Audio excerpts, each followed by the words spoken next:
Welcome back to Access Hollywood's Housewife Nightcap. I'm Lauren. I'm Emily. And guys, we're wearing pigtails this week for a very special guest. You can probably guess if you are a real Bravo fan or you're from Jersey like me. I love your pigtails, and you girls should be rocking the pigtails because you look super hot in them. We are so excited. I am very biased because, like I said, I'm from Jersey, but it's my favorite, so I can't wait. It's both of our favorite franchises. I feel like the past couple weeks we've had to, do Dallas, OC, which are great, but then in the back of our head we're like, Jersey's coming back, baby. I know. And we're back and better than before, ever. You guys came in hot, did not disappoint. Oh my gosh. What were you thinking at Jackie's party for Evan when Teresa just kind of came out with his allegation? Oh, dropped the nuclear bomb in my lap. I mean, did you see my face? I was like, what's going on here? What, did I hear the right thing? I mean, I can't even enjoy my meal. I had a breakdown, obviously. I was like, this is not the time and the place. I never heard such a thing. Shut it down. But she did not shut it down. And she went around the party, seeding it all over the place. And I'm thinking it's like, oh my God. I just didn't want Jackie to hear it. But I could have kept it between her and I if she would have stopped it there. Before we get into if we actually think it's real or what, why was Teresa just going to person to person to person at this party? She was a little, because I don't drink, I don't like to blame things on alcohol. She was a little tipsy already, and her mind works in mysterious ways.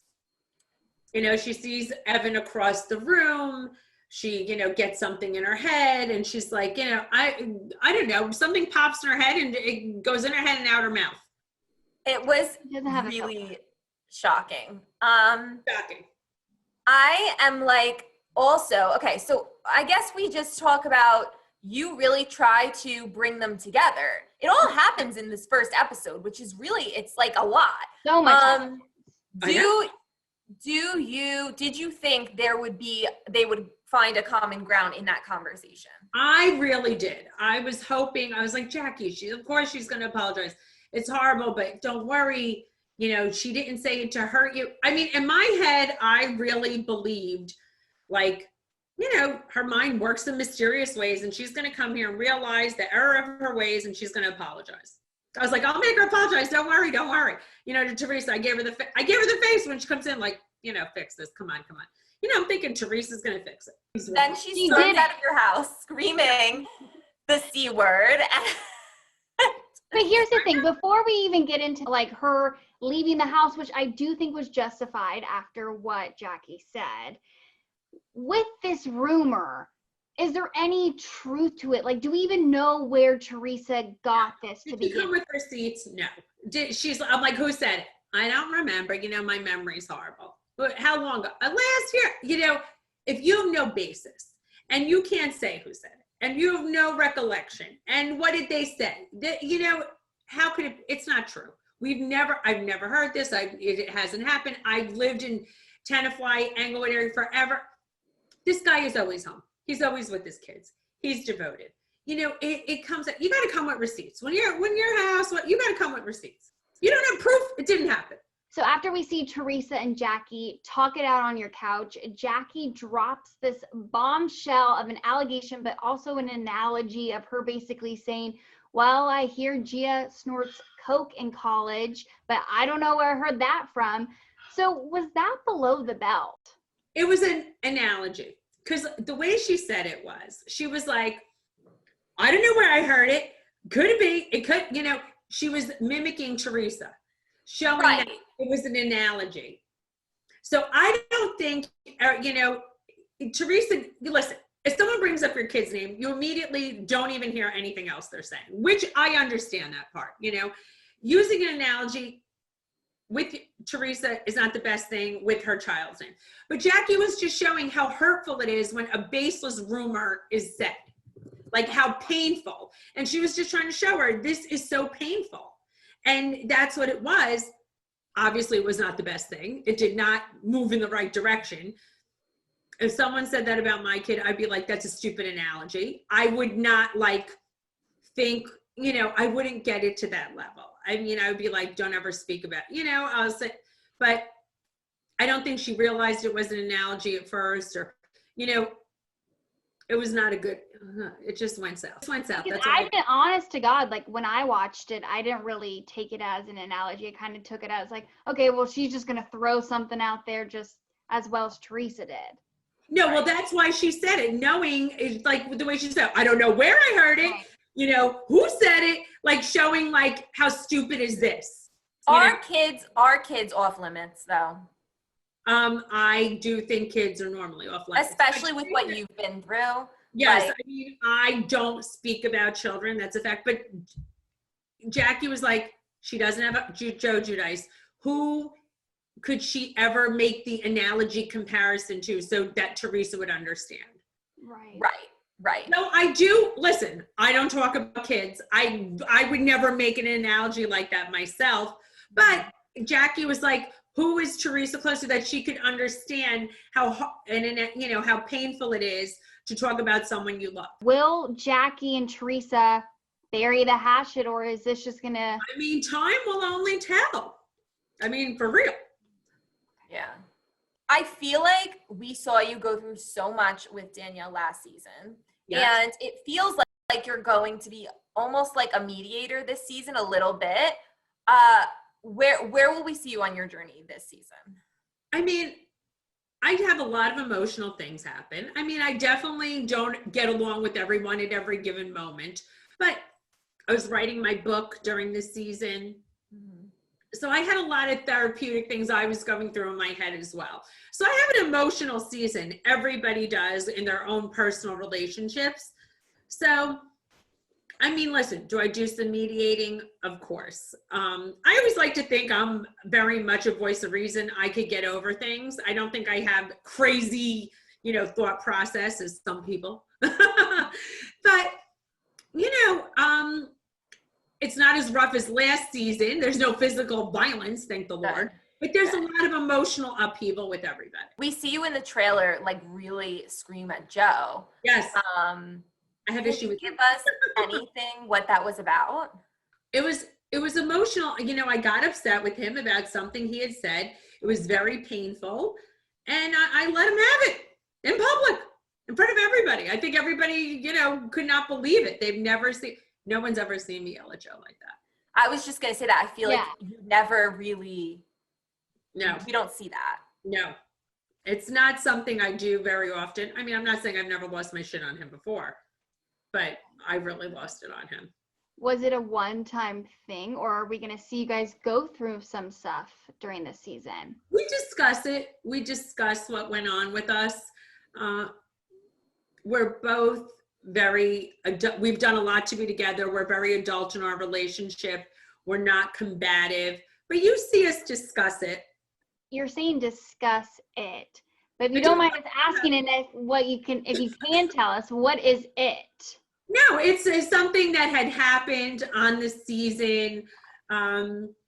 Nothing chips away, I will say, on mine and Joe's relationship. You have couples in this world that if you get in a fight or something happens to your relationship, it chips away at it. And our relationship's not like that. We can bounce back from anything. We're just like one of those couples. All right. I want to know about your book. I love that, like, first of all, caviar, wait, what is it? Caviar dreams, tuna fish budget. Tuna fish. So good. The most relatable title ever. Yes. What can people expect in the book? Yes, I always say my big thing is I'm not from the Lucky Sperm Club. I was raised by a single mother, Marge Sr., in the 70s, which was not common at all, right? She's only 20 years older than me. She was like a major sex kitten. And I think there's a lot of things that people don't know about me that, haven't been explored on the show. And I've had a business for a very long time. My mother always worked. She's a Hungarian immigrant. And there's a lot of life lessons I have. I've dealt with a lot of sexual harassment, women in business. I got married the first time at a very young age and had custody of my 3 stepchildren. I do have my own son, which people don't know. And a lot in, you know, that I've learned along the course of my life that I think people can be inspired from. I love it. And I love also how you just brought up your mom. She's going to be a part of the book. So you gotta give us a little update. You got to give us an update on her. Is she dating? I mean, I feel like she has a better life than I do. Like, I'm going to be honest. COVID, I think it's been hard for the dating, but I will say the company she was working for in the city, unfortunately had to close down right in the pandemic because it was like an events company that did marketing, ground marketing. Within 2 weeks into the pandemic, the woman lands a new gig.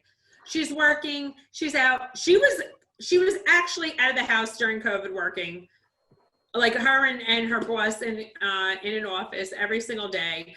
She's like a hustler. She looks great. We all got COVID during Christmas. She got it the least. She was the least sick.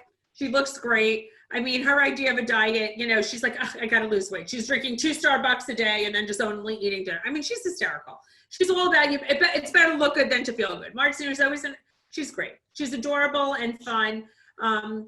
Listen, the only thing is, like, I just gave her my manuscript from the book the other day, and she thinks the stories are hysterical. I was worried she was going to get offended because I mean, right. Some dirty laundry about, you know, us. She cracks up. That's good because we see you have to face some realities with your mother in the past. We've seen you have to talk about those hard things. So the fact that she can take it with ease, you know, and accept it. Yeah, we've come so far and we've worked on our relationship, and anything that has happened, you know, when I was a young girl and things were so different, then she's made up tenfold as a grandmother. And she likes to tell me that. Well, okay, before we let you go, we want to play a little fact or fiction with you. So we are going to ask you a question and you let us know if it's fact or fiction. Okay. All right.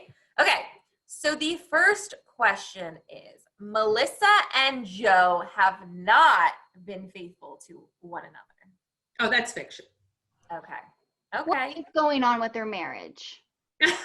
Little Lauren, so cute. I know. I'm throwing it out there. I think Melissa is not the same girl that he married.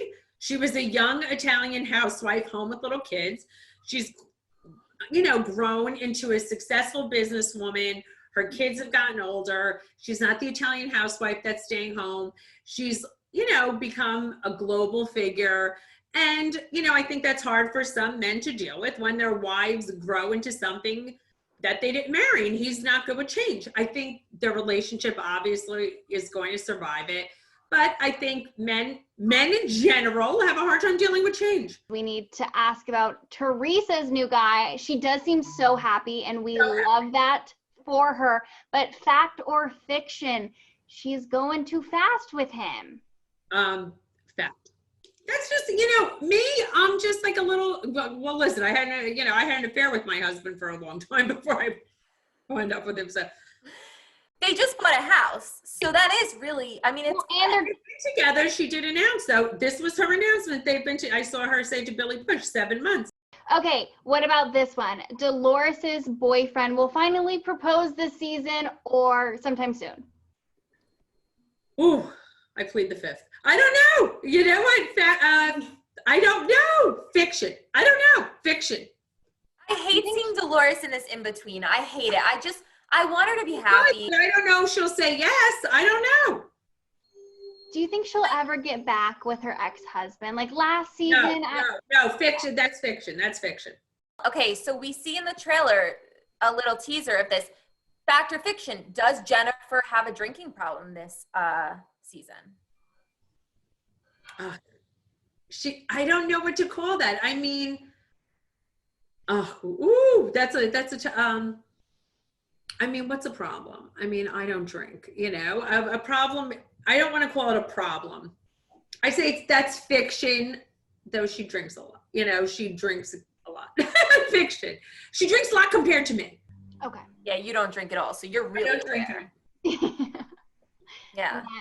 That's safe to say. Okay, before we let you go, though, give us one word to describe the rest of the season, because this first episode delivered, and I'm expecting like drama after drama after drama this season.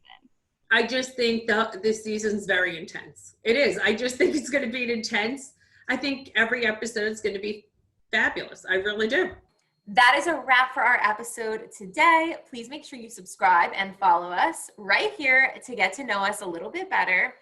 If you watched the episode last night, comment below. Tell us what you think.